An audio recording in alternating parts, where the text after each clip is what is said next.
ఉడిపి సంఘటన ఇప్పుడే చెప్పాడు పారసారథి. దర్శనానికి పోయాడు, కృష్ణ భగవానుడు దర్శనానికి అలో చెయ్యలేదు, వెనక్కి వెళ్ళాడు. అక్కడి నుంచి దేవుని ప్రార్థించాడు. సాక్షాత్తు దేవుడే ఎనుదిరిగి కనకదాసుకు దర్శనం ఇచ్చాడు. అంటే అక్కడి నుంచి ఒక కిటికీ ఏర్పాటు చేసి కనకదాస కిటికీగా ఈరోజు ఉడిపి శ్రీకృష్ణ భగవాన్ టెంపుల్లో ఉందంటే అది మనందరికీ ఒక ఉదాహరణ, ఒక మహత్యానికి ఇది ఒక సాక్ష్యం. రెండో తిరుమల తిరుపతి దేవస్థానం, ఆయన భక్తుడు చివరి రోజుల్లో అక్కడే ఎక్కువ సమయం గడిపాడు. అక్కడికి వెళ్లి దర్శనానికి వెళ్ళాడు, దర్శనానికి అలో చేయలా. అక్కడి నుంచి అదైనా పర్వాలేదు, ఆయన మీద తప్పుడు కేసులు పెట్టి జైల్లో పెట్టారు. అప్పుడు సాక్షాత్తు వెంకటేశ్వర స్వామి ఆ మహంతి కలలో వచ్చి నా భక్తుడిని దర్శనం చేయించి క్షమాపణ చెప్పమనే పరిస్థితికి వచ్చారు. ఆ మహంతి పోయి ఆయన తీసుకొచ్చి దర్శనం చేయించాడు.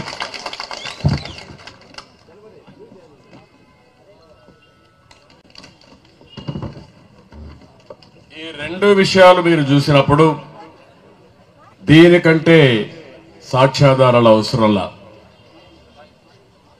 ఒక వెంకటేశ్వర స్వామి కలియుగ దేవుడు, శ్రీకృష్ణ భగవానుడు ఇద్దరు కూడా కనికరించి ఆయనకు దర్శనం ఇచ్చే పరిస్థితి వచ్చారంటే అది గొప్ప విషయం. కానీ ఈరోజు ఇక్కడంతా కురవ కులస్తులు సమావేశమయ్యాం. ఇప్పుడే నేను చూశాను ఎంత సునాయాసంగా దేవుణ్ణి ఒక్కసారి ఆలోచించుకుని తలపైన కొబ్బరికాయలు కొడతా ఉంటే ఆనందంగా స్వాగతించే పరిస్థితికి వచ్చారు. ఇది ఏ సైన్స్ కూడా చెప్పలేదు. ఈరోజు ఎవరన్నా కానీ కొబ్బరికాయ తీసుకొని నిద్ర కొడతా ఉంటే భయపడిపోయి గుండె ఆగిపోతుంది, అవునా కాదా?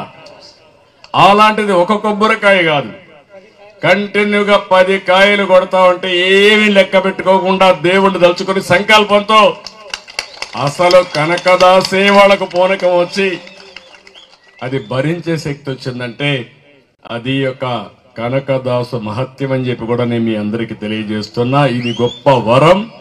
అలాంటి వరాన్ని ఇచ్చినటువంటి కనకదాసుని మనం అందరం కూడా స్మరించుకోవాలి. మీ దేవతలు కూడా మనం స్మరించుకోవాల్సిన అవసరం ఉంది. ఇప్పుడే మా తమ్ముడు ఒక మాట చెప్పాడు. ఒకప్పుడు కొరబ అంటే మనం ముఖ్యంగా చేసే పని గొర్రెలు మేపుకోవడం, రెండోది కంబళ్ళు తయారు చేయడం. అందుకే ఇప్పుడు కూడా నాకు వస్తారే కంబళ్ళి ముందు ఇచ్చారు. అంటే గుర్తుగా ఎప్పుడు కూడా ఒకటి గుర్తుపెట్టుకోవాలి, మనందరం మన నాగరికతను మరిచిపోతే మనం మనుషులం కాదు. అయితే మన నాగరికతను గుర్తుపెట్టుకుని భవిష్యత్తు కోసం ఆలోచించి ఈరోజు ముందుకు పోవాల్సిన అవసరం. అదే తమ్ముడు చెప్పాడు, ఐటీని నేను ప్రమోట్ చేస్తే ఈరోజు కురబ కులస్తుల్లో కూడా చాలా మంది ఐటీ చేసుకుని ప్రపంచంలోనే బ్రహ్మాండంగా డబ్బులు సంపాదించే పరిస్థితికి వచ్చారో అది నేను ఈ కులస్తులందరికీ ఒకరికి కాదు, ఈరోజు మొత్తం తెలుగు జాతికి నేను ఇచ్చినటువంటి పెద్ద వెపనది. నాలెడ్జ్ ఎకానమీలో ఇన్ఫర్మేషన్ టెక్నాలజీ అనేది ఇప్పుడు మిమ్మల్ని చూస్తున్నా. సెల్ ఫోన్ పెట్టుకుని మా చెల్లెమ్మలైతే శుభ్రంగా నా మీటింగ్ మొత్తం రికార్డ్ చేస్తున్నారు, లైవ్ కూడా బ్రాడ్కాస్ట్ చేస్తున్నారు. అవసరం ఇంట్లో కూర్చున్న వాళ్ళ కుటుంబ సభ్యులకి, స్నేహితులకి లైవ్ కూడా బ్రాడ్కాస్ట్ చేసే పరిస్థితికి వస్తున్నారు. టెక్నాలజీ అంత పవర్ఫుల్ గా తయారయ్యే పరిస్థితికి వచ్చింది. అయితే ఇక్కడికి వచ్చినప్పుడు నేను ఒకటే మీ అందరినీ కోరుతున్నా, ఈరోజు ఇక్కడ 1 ఎకరా 7 సెంట్లు భూమి ఇచ్చాం, 50 లక్షల రూపాయలు ఆర్థిక సహాయం చేశాం.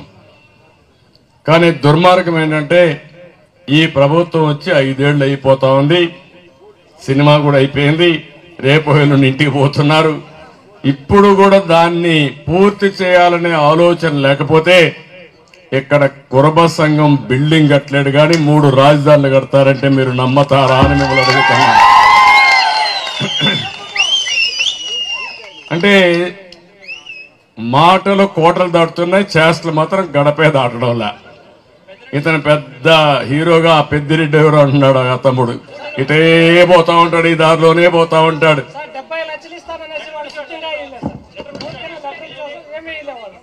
తమ్ముడు ఆ 70 లక్షలు